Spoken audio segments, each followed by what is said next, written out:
that I can provide less support on. It's more straightforward. Yeah, what were you?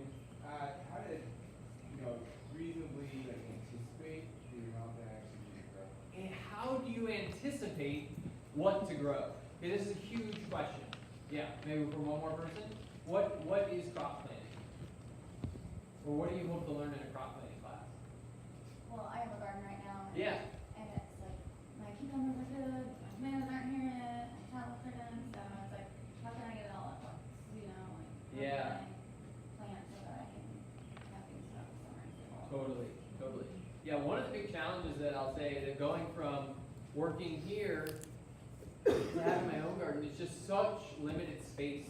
And unfortunately, one of the big things that I find with small-scale home gardening is just a lot of things don't make it on the list.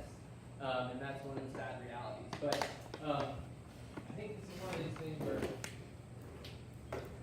Chelsea, Yeah. is this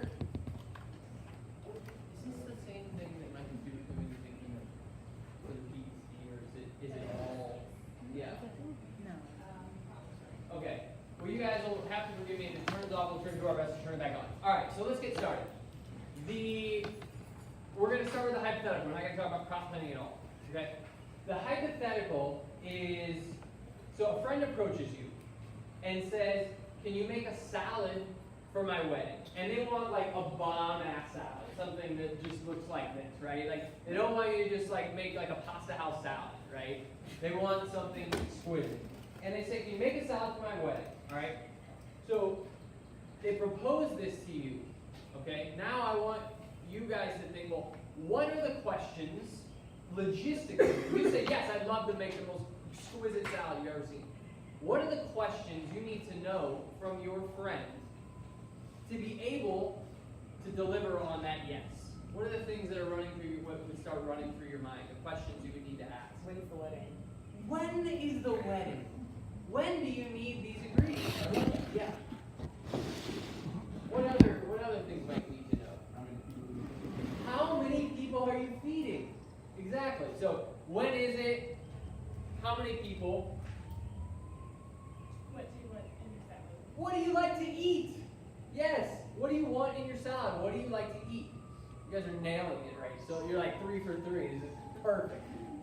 What do you don't like? What don't you like to eat? Yeah, anything to stay away from, like food allergies. 2018 here, you can't eat anything, it seems like. Okay? What is your budget? Say that a little bit What louder. is your budget? What is your budget? I love that. Yeah. How much can you spend on this salad? Okay. So we've got our whole list, right? I thought I might type those in as we go, but that actually didn't happen. All right. So we've got all these different questions that we need to understand if somebody gives you the task of making a salad. You guys nailed it perfectly with the different questions we need to ask. Okay, so the wedding is a big hit, right? And your friend, the wedding planner asks, "Can you make the salad for me on a regular basis?" Okay? Like, yeah. Okay, but I've got some questions for you, right? What are the questions you would then need to ask? What's that? How often? How often?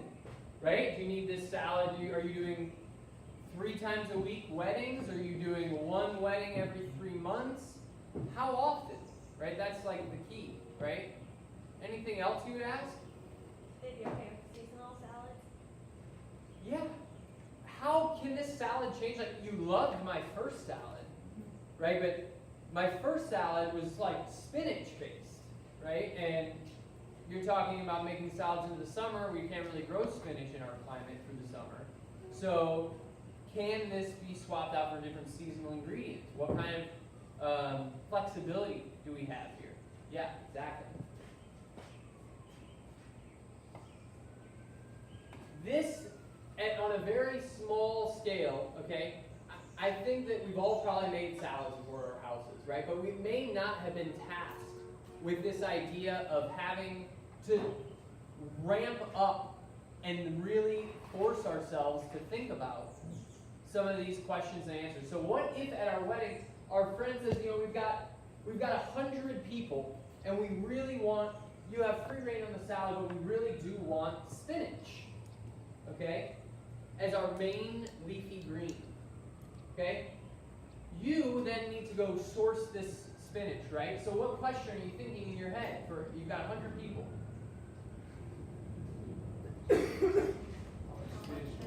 How much spinach for one person? We have to start and get ourselves into a unit that will begin to actually walk us down the line and say, well, you've told me that we're going to make a salad for 100 people.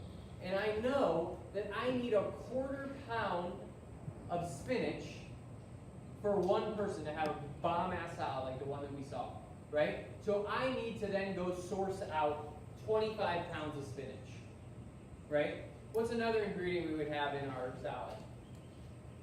Tomatoes. Tomatoes. Yeah. How many pounds of tomatoes would we have in the salad? In each salad, just one.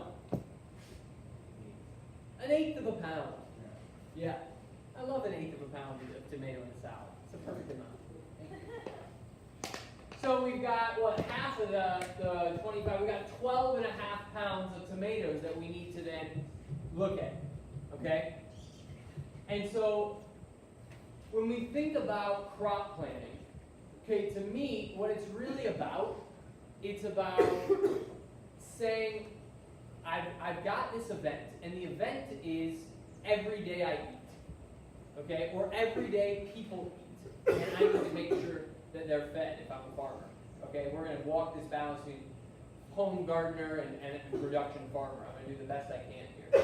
But mostly I'll talk about production because I think it's a lot easier to scale down to home scale gardening than to go the other way. We need to think about some of these really hard questions like, what if I just have a personal goal of eating tomatoes, right? And I say, you know what, I've got a small garden and I would love to be able to have like 3 pounds of tomatoes a week, to be able to have like 2 salads with tomatoes each week for my whole family. Then we need to ask ourselves, well, how many plants might that take, okay? So these are all the questions that I think we need to start, that we're tasked with crop planning, that we're going to walk through as my computer continues to turn off here, today in an agricultural context. But I want to see if we can come back to this salad example and just think about that, of what it would mean to kind of have to run through those logistics and really think about, wow, like, I can't just say I'll have a salad in my house every once in a while because that sounds nice. I have to think about, like, I have to deliver 25 pounds of spinach every week, per se, because they said there'd be one wedding a week, right? We have to deliver on something. Okay, so here's the big thing. This is maybe the number one takeaway for crop planning. And that is the sheer fact that you're intentional. This is the 99% of gardeners, probably, and way too many farmers, okay, are really unintentional about what they plant and where and how much of whatever they plant. You know, how many people have probably heard a story of, you know, I've got a big garden, and well, by golly, Jim down the street came over and said he's got 15 extra tomato plants that they're not going to have space for. Do you want them? What are the odds that you say, yeah, you know what? I haven't made it down to the hardware store yet. I bought my tomatoes. I'll take those tomatoes. I'll put them in my garden. You plant 15 tomatoes, right? Boom. Half your garden just filled up because somebody knocked on the door and said you want some free tomatoes. In my experience, this has been a really common kind of story for how people garden. And I think that it's, that's the root of crop planning, is actually saying, before we put anything in the ground, before we buy a plant or a seed, what do I want to grow and how much of it do I want to have, right? So the thing that, the intentionality that I think is so important, but then I also see so often, especially with commercial farmers, is the lack of question for the lack of the second question, which is, what demand is unmet or could stand to grow, right? How many CSA farms have probably sprung up because they said, it's my dream to have a CSA farm. And how many of those CSA farms probably didn't ask, is the demand met for CSAs at this point, or can it grow? So often I found that in farming, especially small farming, we disobey the central principle of business, if you're starting a business that is, which is, what's my competitive advantage? What's my niche? Where am I going to make an inroad that offers something of value that isn't currently being offered in the marketplace? Okay? And so what that means is that a lot of times I find that so many gardeners, we say we want to grow everything. I love it all. I love lettuces and I love tomatoes and I love flowers, but is that actually unmet, that demand, or could that market grow? So that's the first thing I think we need to ask ourselves these questions, is like just a basic business question of what's our business model? What's our competitive advantage, right?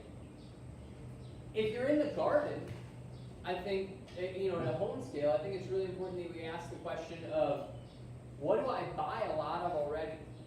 When you go to the farmer's market, if you had unlimited funds, what would you be buying? And what are you already spending a lot of money on? For me, if I go to the farmer's market, the thing that I would want, the thing I consume the most is greens. I consume a ton of greens for salads and stuff like that. So that makes the most sense by far for me to grow at my house. And so just understanding your crop plan, instead of, maybe you say, well, Baker Creek just put out the coolest cherry tomato variety I've ever seen. That looks so interesting. And then maybe we evaluate our crop plan based on, and there's value, of course, in just growing something interesting. But I think it needs to be considered based on what is going to potentially save me a lot of money, if that's a goal of yours. Maybe that's not a goal of yours. But for a lot of people, I think it is, to think about, so at the home scale or at the small scale, what are we already spending a lot of money? Okay? Okay, so I'm gonna, like I said, I find this crop planning stuff to be really dense. So I'm gonna break this down. We're gonna go one question at a time. I looked at the crop plan that you guys are working with here at Dance this year. And I went back through it and I said, where did the question start? Like, how did we start moving forward, right? So we start off with this question of how much can you sell or potentially eat/preserve, right? So, do you have a question? So basically you're planning backwards. You're planning backwards. Thank you. That is a brilliant observation. That is exactly right. We plan backwards. Instead of looking out of that field and saying, I want that field to be tomatoes this year. That's what's wrong with crop planning right now. Okay? That's easy to assume that's how it happens, and a lot of people do it that way. And I think that's why one of the many reasons why so many farmers are struggling. Because they don't ask this question, which is what they should be asking, which is, how many tomatoes can I sell? Right? How many tomatoes can I possibly sell? Because I know that is my roof. I cannot grow, I should not grow more than that. Okay? Or you might say that, how many tomatoes can I really eat? Do I want to spend every week knocking on the neighbor's door giving away tomatoes? I mean, as fun as that is that what I want? Or do I have time to can? I've got 3 little kids running around the house. Is canning really an option for me? If it's what you want to do, you want to can hundreds of pounds of tomatoes, great, go for it. But figure out what your goal is, right? So that was the very first thing, right? So we're looking at all these crops, okay? And we're saying, let's stick with head lettuce. I love head lettuce, okay? We're saying, how many could we possibly think we could sell, given the current market conditions, given we go to the Ferguson market, given we sell to ex-chef, given that we have 3 people in our family? What are your market parameters that determine, first off, how much can you actually sell? And then, when you realize, fair shares, they will only really commit, and they're our biggest buyer of lettuce, for 70 heads of lettuce a week. so we build upon that, and we come to realize that we can probably sell 150 heads of lettuce a week. So that is going to be the number one determinant for how many heads of lettuce we ultimately put into the field, right? That's how we start. That's how we start to understand our crop planning. So that's our very first question. Any other questions about that? We're going to continue to go through the questions that get asked that ultimately will reveal our crop plan. Okay? So the next one is this really important question that we asked before. How much space do we need to meet that quantity? Okay? Well, we first need to understand yields. Sometimes it's more straightforward. In 1 square foot, how many heads of lettuce can I plant?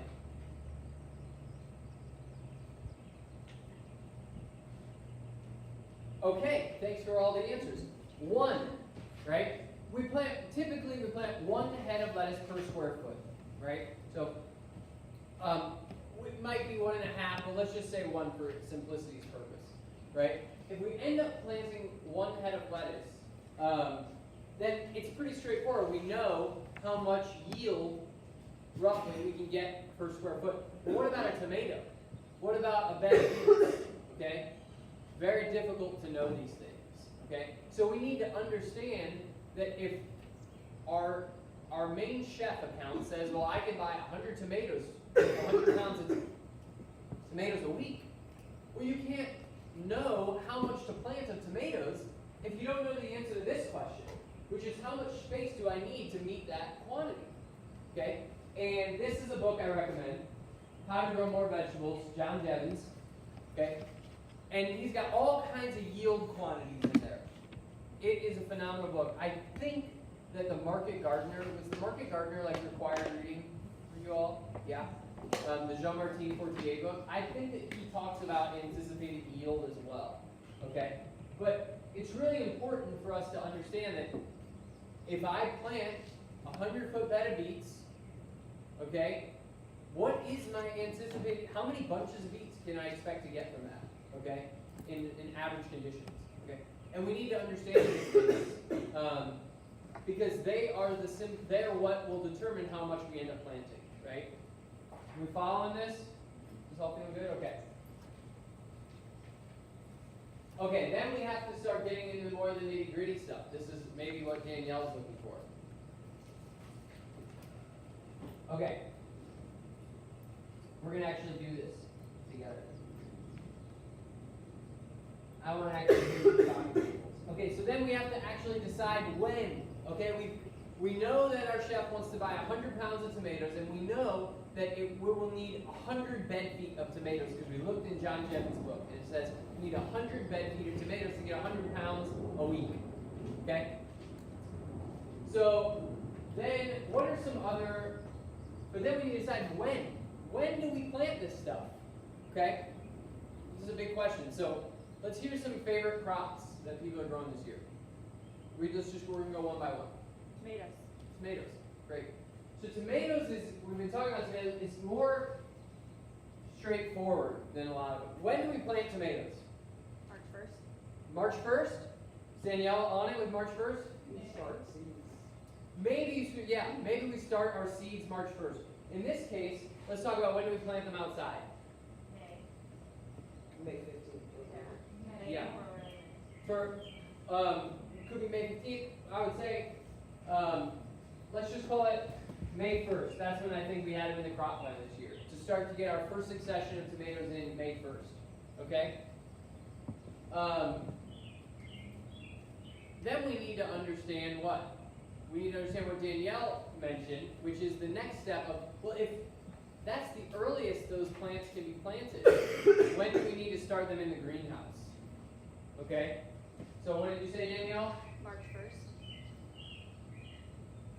So then we need to think about that if we're going to be starting these things from seed. Okay? What's another crop? Spinach. Zucchini. And then we'll do spinach.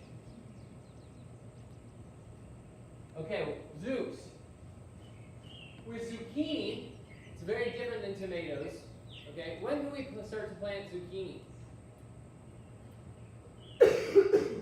later May. I planted mine mid-April. Okay, yeah. When the threat of frost has passed, late April, mid-April potentially, sounds pretty good. Yeah. The very first, I'm going to call it 420, okay, because that is usually well safely past the last threat possibility. The difference between zucchini and tomatoes is a very big one, okay?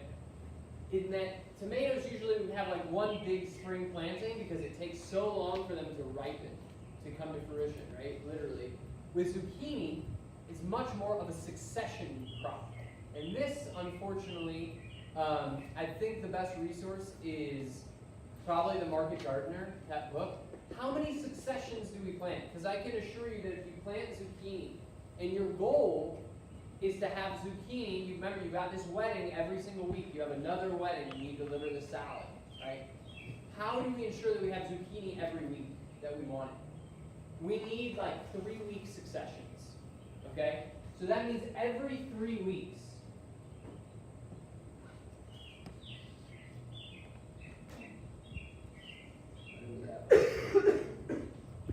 Well, it's not like me talking, he wants me to go 5/8, but I'm just probably not even. Probably 11 anyway. Okay, and then so on and so forth until we've got our until we kind of run to the end of the summer.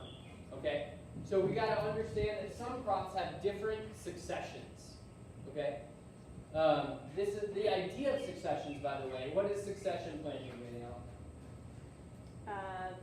Staggering planting so that you have continual harvest. Yes. Plan for continual harvest by having many successions. 1 planting, 2 plantings, 3 plantings. Every single crop has a different amount of successions, potentially, which is really hard, the hard part. Okay? I heard spinach, right? Spinach, I would actually say, you know, it's super variable depending on climate. I actually would like to think of spinach more in terms of the first succession being in the fall. So the first succession goes in like September. And our goal is probably to get that to harvest size, a really nice big spinach by Thanksgiving. Okay? And then I want to overwinter that spinach. Spinach can be overwintered. And that way, come March, as soon as the ground thaws and things start to get going again, we can start to harvest spinach, right? It's one spinach, Sylvetta arugula is another one that will overwinter, and we can have really early in the spring, right? And then we also can direct seed it if we want, like late March into in the spring to have our spinach go later into the summer. Okay? So we have, eventually the heat will make our spinach bolt, but the overwintered spinach will bolt first, and then maybe a month later, our direct seed spinach of that spring will bolt later. Okay, what's another crop? How about a root crop? Carrots. We'll make this our last one here. When can carrots be planted? How early? Really early, February, March. Yeah, I would say they could go in as early as March 1st, okay?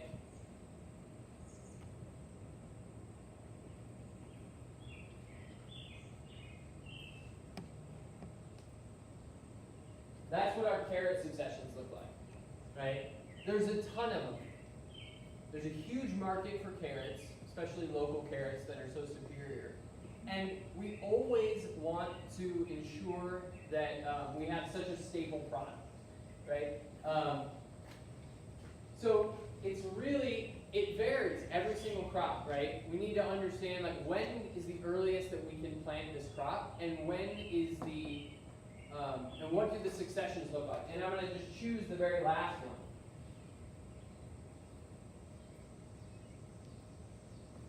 When does cabbage get planted?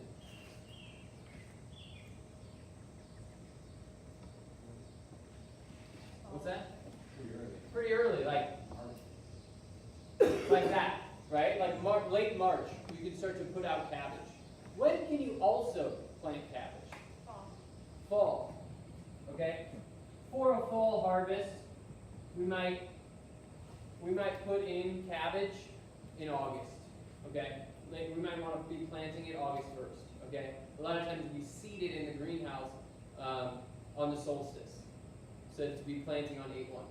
I want to point out cabbage because it's one of the many brassicas. In our climate, we have a fall and a spring that almost mirror each other. We plant things like radishes and turnips and cabbages and lettuces. A lot of these things, they look the same in the spring as they do in the fall. Okay? So those successions kind of mirror each other, and cabbage is definitely one of those crops. So I just want to make this distinction. We've got all different kinds, right? We've got tomatoes, we got like that kind of crop. We plant a big old amount in the beginning of the spring. We've got something like zucchini, where we kind of have these 3-week successions, because if you're growing intensive zucchini, you get about 3 good weeks off of that plant of good harvest, and then kind of starts to peter out, right? It might yield for 5, but we want to keep our production up, right? We want to make sure we don't have big lacking gaps, okay? So we choose a 3-week schedule. We've got something like spinach, where it's totally different, where it really only likes cool weather, okay? So we just we really grow it on it's like a shoulder season crop, okay? Then we got something like carrots, it's just like a mainstay American vegetable, okay? And we all love farm-grown carrots. It gets seeded every single month, right? And then cabbage is one of these cool weather crops where it gets just one spring and one fall, which is like so many of our cool weather crops that are brassicas, like the cabbages and the radishes and the turnips, like that, okay? Let's move on. So we talked about this question, right? We talked about this question of how many successions does that crop get? What would happen if you planted your cabbage on July 1st? It would probably just be too stressed. Okay? It would probably be too stressed out. So getting our successions right and understanding it is huge. Another really important question, though, is how long can I store this crop to minimize, in the ground, potentially, or in the field, to minimize the number of successions I have to grow? This is most, and that might sound confusing, this is most evident with something like root crops, okay? If you are growing carrots, okay, those are a month apart. How is it that spacing out our successions a month apart, we have carrots every week, right? Well, that doesn't really add up, right? Except for the fact that understanding that with so many different crops, we intentionally plan for a certain harvest window of crop viability in the ground. So if I don't need to be planting carrots every single week. If I want to have carrots every week, I just need to understand, well, how long will this planting last me, right? Another really great one that we do is lettuce. Okay, lettuce, we have like 3-week successions, okay? What that means is that when we plant our lettuces, we're going to plant a bunch of different varieties, first of all. Some are going to be 45 days to mature, some are going to be 50 days to mature, some are going to be 55 days to mature, right? So we space them out that way so that we're not having to constantly plant. We choose different maturation rates. And then we also just notice that vigor is variable, especially in a farm like this, right? Like conventional agriculture, it might have things more dialed in, but there's all kinds of variability on a farm like this, right? And we see, and this is like something you as the grower have to observe, what's my harvest window on a succession of lettuce? After 4 weeks, it's kind of like, it's too much. Like I've either harvested everything's sized up, I can't have my spacing 4 weeks apart like my carrots. It needs to be 3 weeks, okay? With something like turnips, maybe it's 2 weeks, okay? The point is we need to understand that if you want to have a crop every week, it doesn't necessarily have to be planted every week, right? And that's ultimately what determines, we want to seed as few times as possible, right? I don't want to have to prep a bed and seed a bed of carrots every week. I want it to be as easy as me on the farmer as possible. Okay. So we've talked about this. How far apart should these sessions be based on the solid production period of that crop. So I keep getting ahead of my question, right? You guys will forgive me, this is my first time with this presentation. So that's this very same question, right? Of if we have how long is our production period, right? So on something like, we've got things, well, I think we made this point. Does everyone feel good about that idea, that something produces for a period of time? Cool. And we've talked about how many successions. Now, sometimes our successions are based on the amount of what can be grown. Sometimes it's just based on demand, right? Sometimes, like for example, we stopped growing squash and zucchini into the fall. Nobody cares about squash and zucchini in the fall. Everybody is so done with them.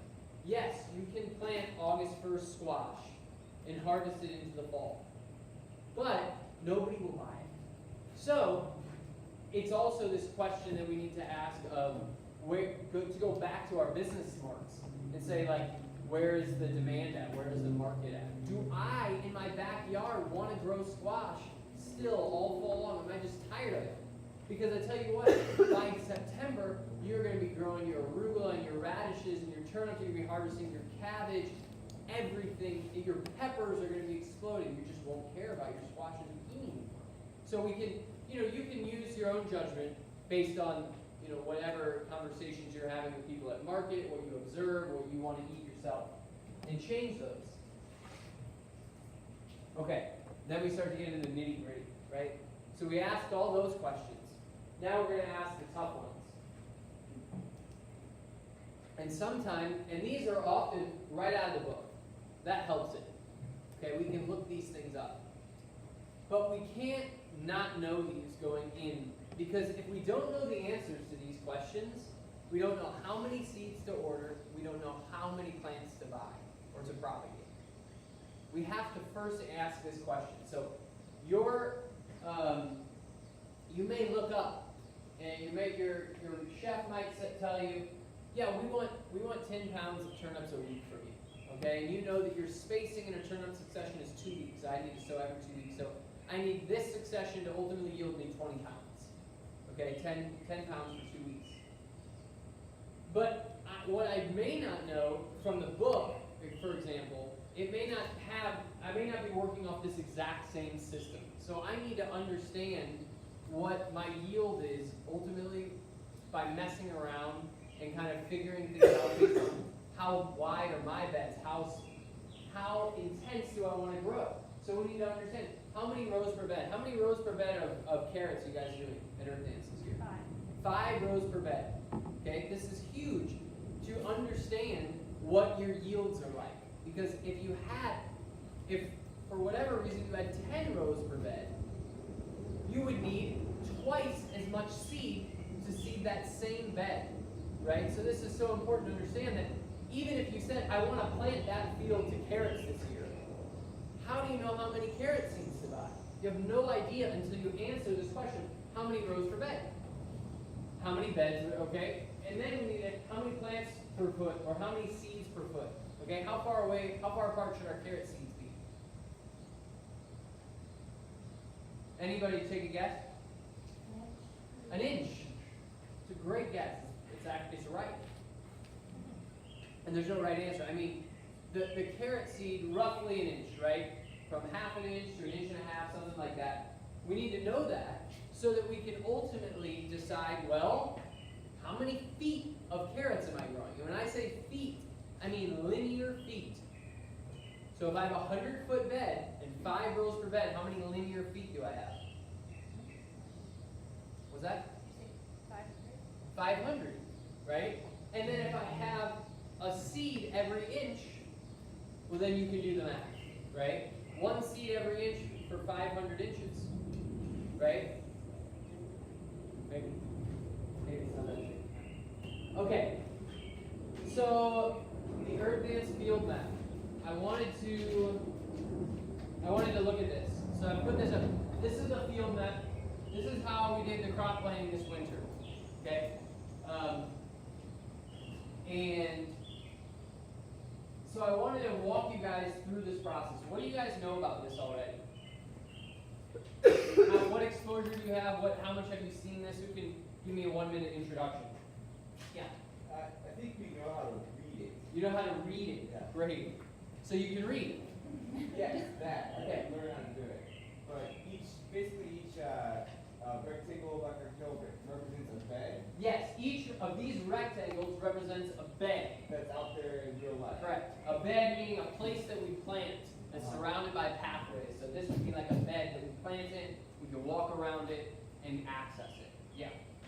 And then your post-it notes represent a succession. Yes, exactly. So this post-it note here, 9-1 radish, tells us that on that bed we're going to put radishes there. In bed 3206, right? Yeah. Or an action step like solarize. Or an action step like solarizing, like putting plastic on top of the soil. Cover cropping. Okay? It tells us maybe not so much what are we doing, what are we planting, but what are we doing with that bed? Okay? So how did we get to this? Right? Like, oh my gosh, so confusing, right? To think about this step. But the crazy thing about this is it just appears little by little when we start to answer all these questions that we just walked through.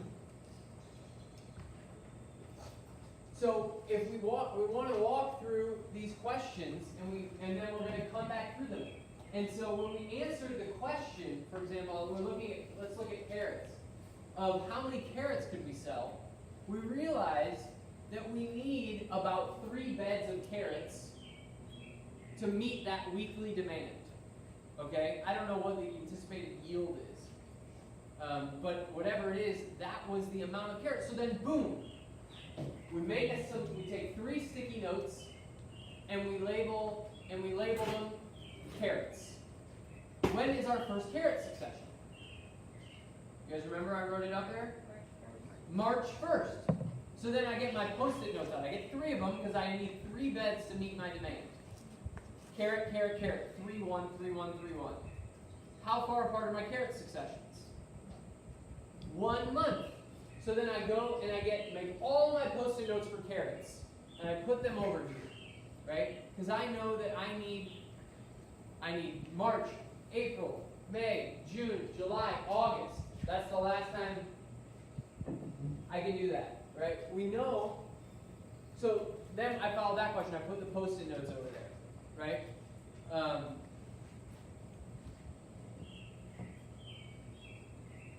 I'm trying to think if it's really that simple to what. So once we come up with, we've got all the crops we know there's demand for that we think we can sell.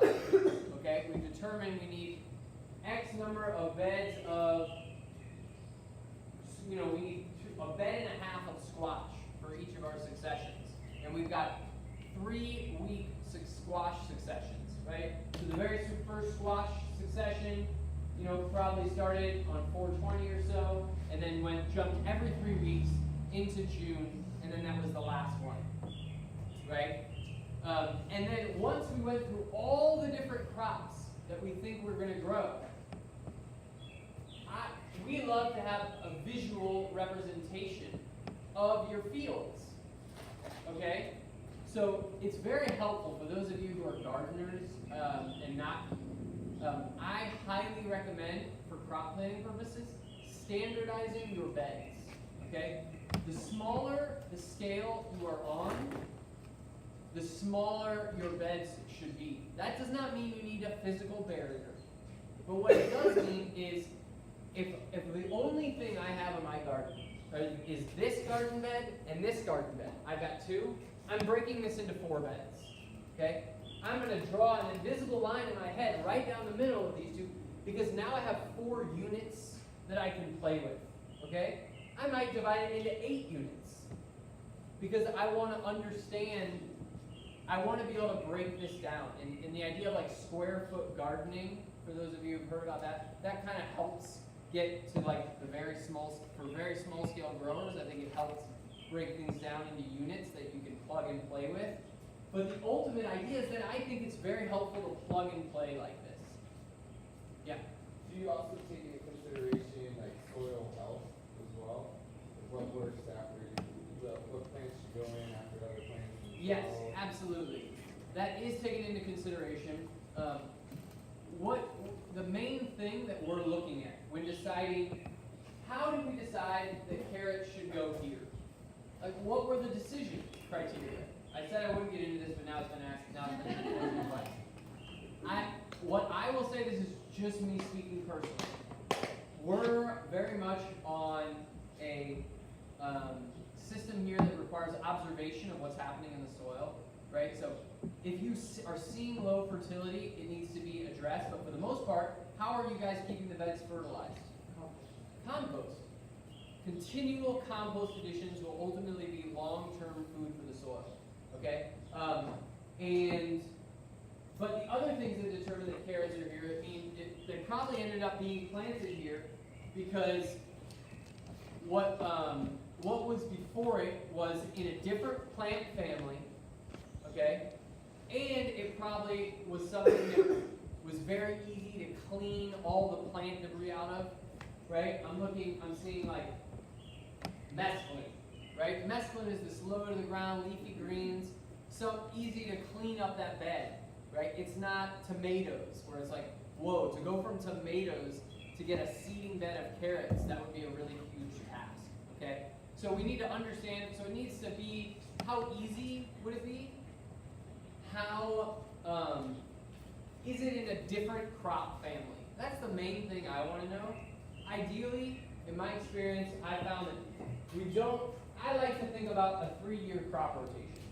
And beyond that, I don't really get too crazy about it. So that means, did I plant that crop here in the last 2 years? And if not, I feel okay planting it there. Okay, moving things around. So you will see things like in the Market Gardener that there's like this specific rotation. It goes from beans to quinopod family to solanaceae family to cucurbit family. Okay, and the problem with that, in my experience, is that that only works if you're growing on the same amount of land each year and growing the same amount of each crop family each year. But what ultimately ended up happening on this farm and in every garden I've ever grown in is I'm changing the amounts that I'm growing each year. So to follow the peas and the cucumbers this year the same way I did last year, well, I didn't grow peas this year, and then it just made it a little bit too crazy. So I would say if it hasn't been grown in that plot for the last 2 years, and then it would make sense to grow it there. And also kind of looking at what your different soil prep potential is like. And you can't really understand soil prep stuff until you've grown that crop and seen what's the undertaking going to be like to turn this bed. Yeah. So you're saying 2 years, that's a very long time. So if you have, 2 successions of zucchini, and then you only have a limited amount of space, Yes. do you have to skip a year with zucchini? No. Absolutely not. This is like what I would call a goal, right? The whole idea with crop rotation, like just me speaking again, first of all, I think it's been a little bit blown out of proportion because corn and soy got it so badly wrong that like the organic, small scale farmers, we kind of like have overcompensated, I think, for the importance of crop rotation. The point is, don't grow the same thing in the same place all the time, okay?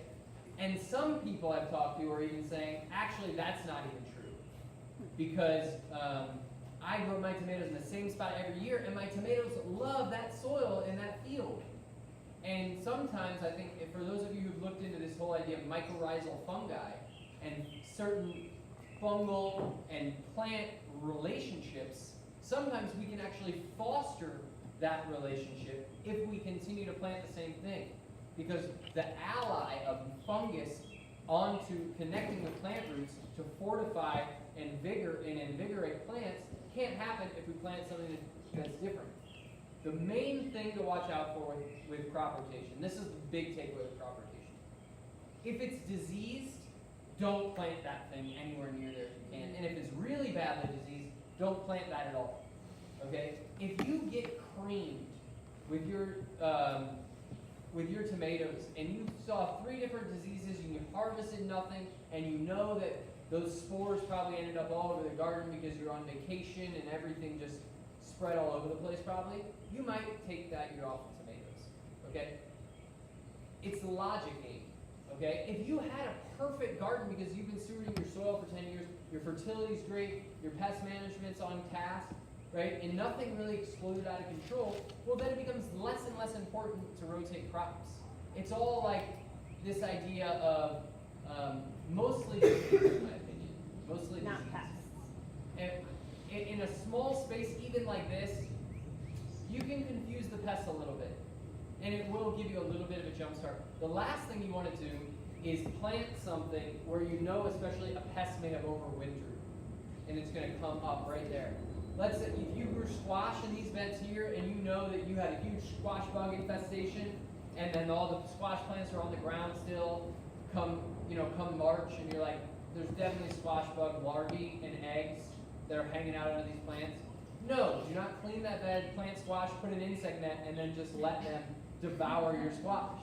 Like move them to a different location so that at least they'll have to wake up and find their food somewhere else and it'll be a week later. Right? Okay. Let me check how we're doing on time here. How does this feel? That was a lot shorter than I thought we'd spend on this, but I think it's straightforward. These are all the beds. It's limited. Oh, there was one more point I wanted to make on this. We've got a limited amount of space. What do? We make all of our cards, and then, like, I don't got space for all this stuff. There's demand for 1,000 pounds of tomatoes and demand for 1,000 pounds of carrots, and I wrote up everything I could grow, but can it all fit on here? So ultimately, with time and experience, you start to understand, well, yes, I think I could probably sell 1,000 pounds of carrots if I gave up every other crop. But is that actually what I want on my farm? Is that smart farming? And does it mean that I can also sell kale? Does it come at the price of eliminating kale from the farm? So we have to kind of like use our better judgment to make an estimation of how much of that crop makes sense on our farm. But ultimately, things get cut, Tons of things where we were like, you're looking at your chart saying, people really ultimately don't buy that many cucumbers, and it's not a huge crop of importance for our community, so let's cut our cucumber successions in half and make space for the other things that we want to grow.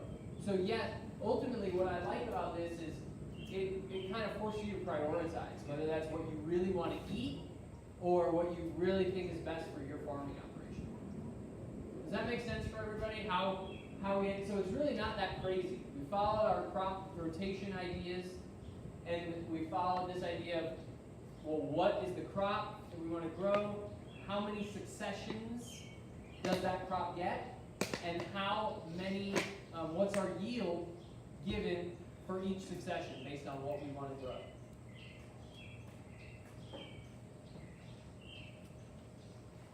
Okay. This is where it starts to get gnarly. Okay. This is the spreadsheet that walks us through the crop plan. Okay. This is a screenshot I took, and I'm seeing it looks kind of cut. It's kind of cut off on the left.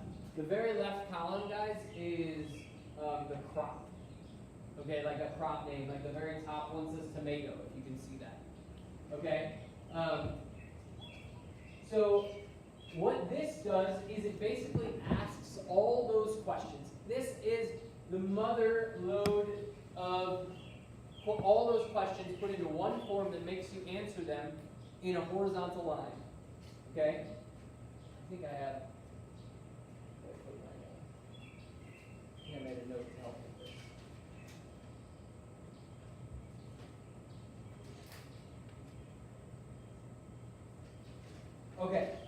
So I'm going to walk you guys through this because I don't expect you to be able to see it. Okay? The first thing we're going to look at is our crop. Then we need to figure out the different varieties that we want to grow. That's another question that further complicates things. But we have to understand, we have to answer that question, right? Maybe we say, I'm going to grow 5 different varieties of tomatoes. Okay? Then the next column we've got is days. That refers to days in the greenhouse in this case. Because we said that if we're going to seed our tomatoes on March 1st, and they don't transplant out till May 1st, then we had them in there like 8 weeks, right? So 8 times 7, 56, maybe 56. Here we've got 65 days for tomatoes. That's how long they spend in the greenhouse. So we're continuing to work backwards, okay? This is huge, okay? We have to understand that the thing we need to know about tomatoes is that they get planted May 1st. And we need to then know how long does it take for a tomato to size up, okay? Well, in our experience, we're saying we want it to spend it takes 65 days for it to size up really nice, big, and sturdy to the point where we want to go transplant it. So then we go back from that, okay? And that took us to our greenhouse date of 3/3, okay? And we had our ground date, which is our transplant date, of April 21st. So this year it got transplanted earlier than I was mentioning May 1st, right? We also need to understand what's our days to maturity, or when is our harvest date, okay? Our harvest date is something we need to, this is also stuff that we can look up. By the way, Johnny's has a really good resource for this stuff, like just on the website. It's like a free download. To understand, well, after I plant my tomato, who's seen DTM on a seed packet? What's DTM mean? Days to maturity. Exactly. So that oftentimes, if it's something that typically gets transplanted, it's days to maturity from transplant. Okay, if it's something like carrots, it's days to maturity from direct seeding. Those are really important for us to understand, especially if we're doing something like making a CSA. Okay, a CSA, we want to like plan out our shares and understand, well, what do I plan to have like mid-July? Am I going to have shares available? Will tomatoes be ready by then? And we need to look at our. Sorry guys, I literally just had a bug fly into my.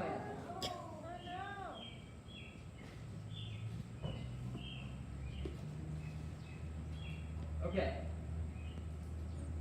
So then we've got our harvest date. Other questions we need to continue, and this will prompt us to ask is, what's our container size?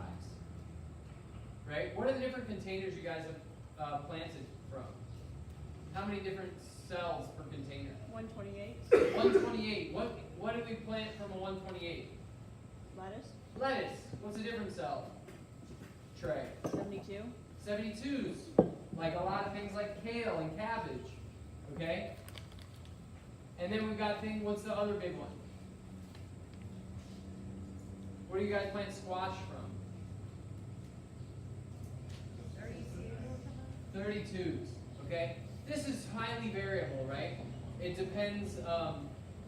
There's no standard equation for this, right? Everything we plant we won't get into ourselves, but we need to understand, we really need to understand what we're going to be choosing for the crop. So if our lettuces we know are in 128s, we need to know that ahead of time. Because it's all about organization and planning, right? Go back to that salad, right? If you haven't decided that ahead of time, then you don't know how many trays you're going to need to reach your salad crop. Do I have enough? Okay? Then we've got our cells per tray. The next one is seeds per cell. Okay? The idea with this stuff is that it's so clear. You can hand it off to somebody and they have all the information they need. This is the crop plant, by the way. Okay? They've got all the information they need to be able to interpret it. So I know that I need 3 trays of 128s, and because we ultimately are going to be needing 350 plants. Okay? We're going to see how we got that. So, then we've got this question of plants or seeds needed. Okay? That is something that just comes from, oh gosh, this thing.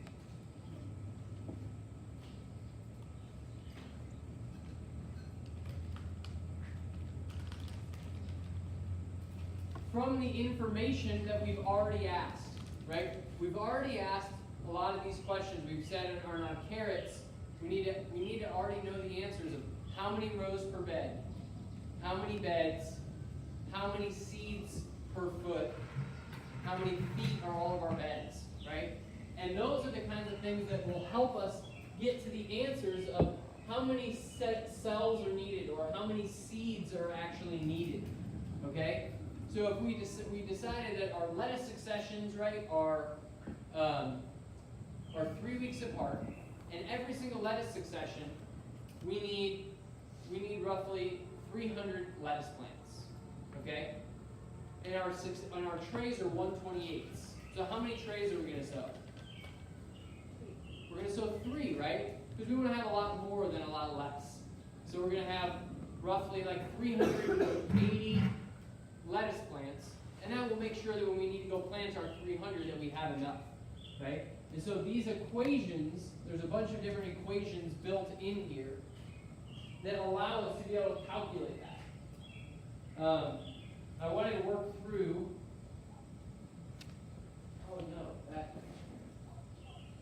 I was hoping we could work through some of those, or at least one of them. We may not have time. We're going to skip ahead. We may be able to come back to that. But I want to continue on. This also, and this is just the Earth Dance crop plan, by the way. It also has cultural information. Things like row cover, okay? Right? Or we put remay or row cover over it. Insect netting, okay? There's a simple designation for row cover. Okay? There's a simple designation for hoops. Does this crop get hoops? Right? What kind of mulch is it going to get? Okay? Is it going to get landscape fabric?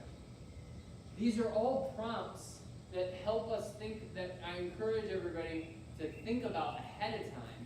Going into the year, fill this out. And then, and this is very much like for a commercial farm, but it helps you answer all the questions so that you don't, come the day, you see your squash and they're in the greenhouse, and then, you see like a week later, you're like, I don't really, how are we gonna handle the weeds on that bed? Like, what are we gonna do? Weren't we gonna mulch that? Oh man, we didn't get the mulch for that, or we don't have the landscape fabric that we needed. Okay? Having everything in the pipeline so that you're ready. This kind of crop plan forces you to think about these things in the off season when you actually have brain space and bandwidth to order these supplies and have them all on hand, so that when the day comes to execute, there's no confusion, there's no conversation. I don't need to say, hey Jane, how are we doing those tomatoes?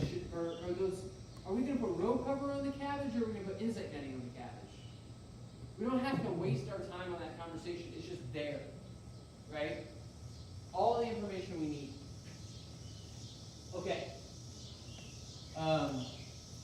We can work through one of those examples, but I want to show you guys, I want to make sure that we get all this stuff in before we head out.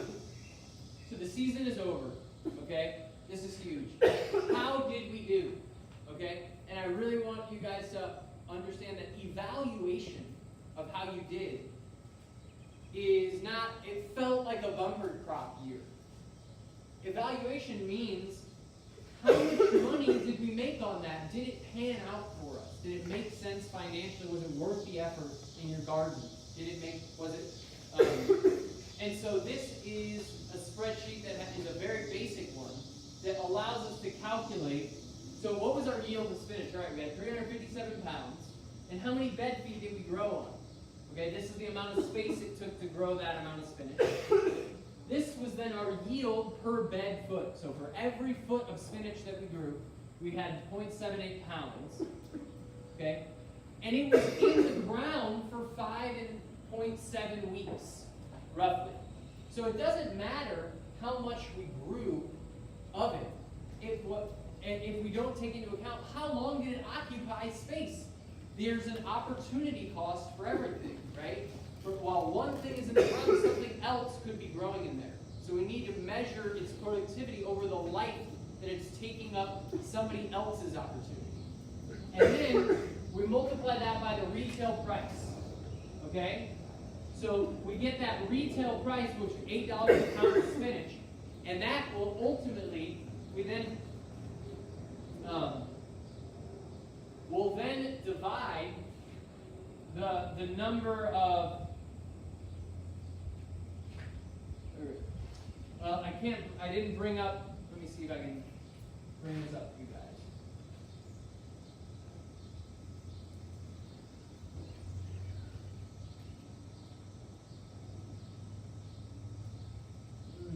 I'm not going to be able to bring it up right now. Ultimately, we just simply divide our yield times the price over the weeks that it was in the ground. Okay? Because our yield times price tells us how much we made on it, but how much did we make on it per week over the life of, because we might look at tomatoes and say, oh my gosh, like, tomatoes, we made a fortune on tomatoes, but look at how much time they were in the ground. We planted them on May 1st, they didn't come out until November. We had them in the ground the whole time, so we need to evaluate each crop based on how much yield it gave us per week. Does that make sense, everybody? I know I'm struggling a little bit with that. The other really important thing for y'all to know about, I don't know the slide on it, is taking this to the next level, okay? Which is called an enterprise budget. So the enterprise budget basically says, how much did you make on that crop per week on a weekly basis over the life of the crop? Now take into account how much labor did you put into that crop in the form of money or time, right? So you might look at your cherry tomatoes and say, well, you know what, they were in the ground forever, but they were still gave us the most money over the life of that crop. That enterprise budget then asks the really important question of, well, how much labor did it cost to pick all those cherry tomatoes? And take that into account, because yes, those cabbages, you did nothing. You planted them, you came and harvested them, and they gave you a pretty decent yield per week that they were in the ground for the amount of money you got for them. But the labor was so low that maybe you're actually getting more profit on cabbages because it was so much more financially easy to just whoosh, clear those beds and you were done in an hour, right? So that's this idea of an enterprise budget. And that I'm not going to go further into it, and I actually haven't ever done an enterprise budget because it's so hard to actually tabulate the labor that you have invested in a single crop. You've got to break it down by crop. And on diversified farms like this, that requires a lot of attention to detail and a real strong commitment. And you can read about people who have done enterprise budgets if you're interested in that. The last thing I want to leave you guys with are some resources. I took this from a woman who I really respect. I saw her presentation on crop planning. Don't worry about all the text. What I want you guys to know is that there are things out there that will walk you through this process. Okay? If you're interested in farming, you've got some apps and software like Ag Squared. I've seen presentations on this. I've never done it. Just always used Excel spreadsheets.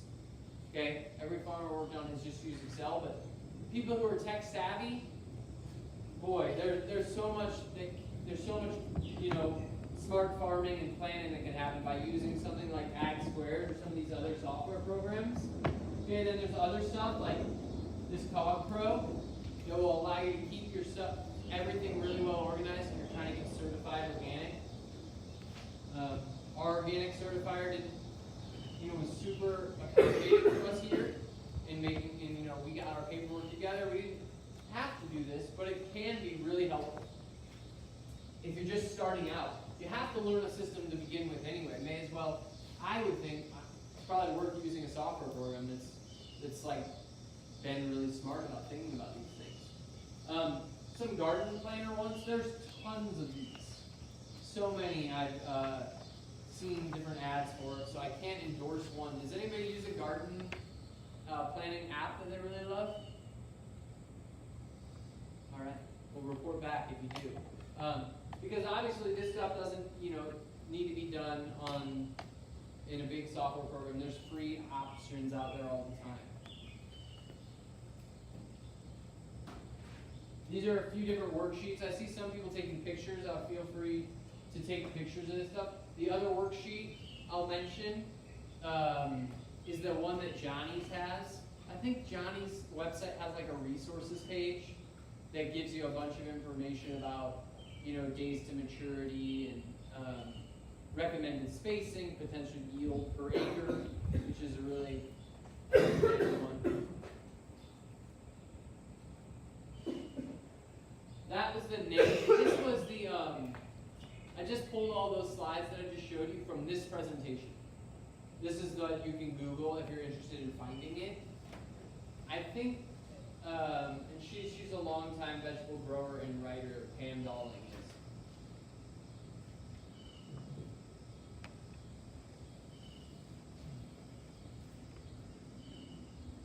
So that was crop planting as a salad.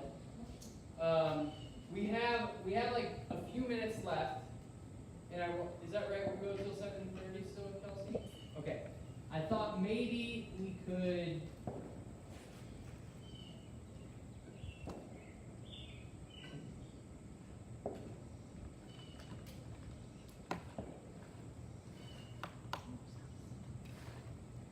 You guys want to walk through one of these?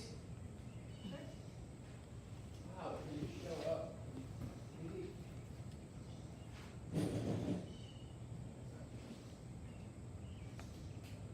I don't know how.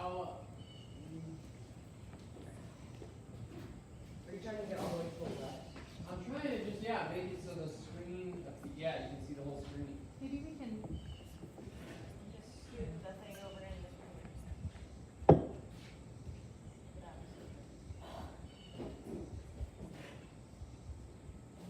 Oh, maybe it's, wait. There, is that doing it? Because the reason I want to walk through this is because I want you to see that a lot of these have formulas in them that we're going to be able to copy, and because that allow us to, not all those questions we answer, they don't all have, they don't require you calculating, right? That's the genius of Excel, is that we can kind of program these in, and so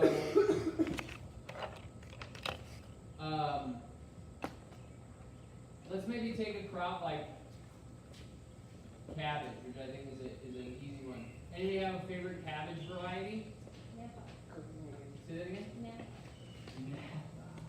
I do love some good Napa. Okay, so the days to maturity on a Napa cabbage. And so I'm going to be on the seed packet. Napa is incredibly fast, especially the variety Minuet. 45 days, it's like lettuce, super fast, okay? When did we say we plant cabbage? Yeah. And then, when does it go out? This actually, I'm not seeing a column for greenhouse days. A lot of times these brassicas will hang out in the greenhouse for like 5 weeks. So I should just be able to kind of equals plus 35, which is 5 weeks, right? And that way, if I want to copy this and do another succession, that is already built in. I know it takes about 5 weeks in the greenhouse, okay? And then my days to maturity is going to be, I've got harvest, right? When is it going to be harvested? So it's going to equal my ground date plus the number of days in the ground. Boom, tells me my ground date, okay? Our container size, what do we plant cabbage in?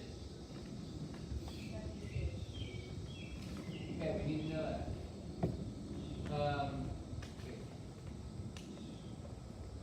This gets repeated in this case. So 72 is cells per tray. 72. Okay, number of trays. We don't know that yet. We're gonna have to wait. Seeds per cell. 1. Plants or seeds needed, we don't know that yet. Okay? Cells needed. Rows per bed foot. How many rows we plant in for cabbage? 2? 3. I think we did 3. It's going to be transplanted, TP.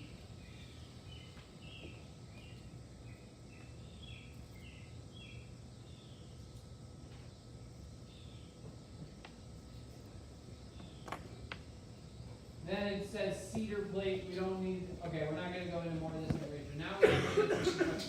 Let's just say, for simplicity's sake, we're going to do 1 bed of cabbage. Okay.